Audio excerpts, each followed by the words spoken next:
I know we've spoken about this before, but a lot of people have private messaged and asked us to do another video log about different land uses for a piece of natural habitat. So if you've got an ecosystem, there's only 5 things that you can use that ecosystem for that is going to generate money.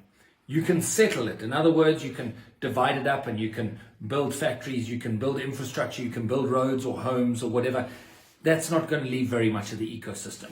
We can farm it. Now, I'm pro-farming. I come from a farming family and I completely understand that we need farms in order to eat, and farms to grow cotton for our clothing and a host of other things. But in reality, if we turn that piece of natural environment into a farm, it also gets completely modified.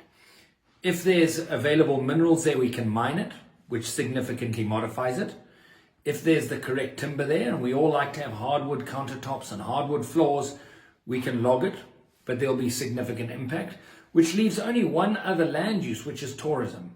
And when you look at tourism, that can be also split into whether it's consumptive or hunting tourism, or non-consumptive, which is non-hunting tourism.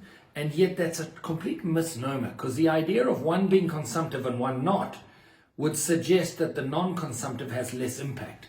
But I can assure you that a 30-bed lodge with a big game drive network around it, and all the sewerage and all the water that's pumped to the surface, and all of the staff that come in and out, and all the trash that is generated by that lodge, is absolutely consumptive. And so the responsible use of a natural ecosystem has got to have 3 things in place. The way that you use it is going to generate enough money for the support of that ecosystem. The local community that lives next door to that ecosystem or within that ecosystem has got to have direct benefit from the healthy ecosystem. And thirdly, and most importantly, that ecosystem, whatever you're using it for, it's got to be able to sustain that ecosystem. So the ecosystem is not negatively modified. In other words, if it's hunting, you don't want to overhunt it because you'll destroy the ecosystem.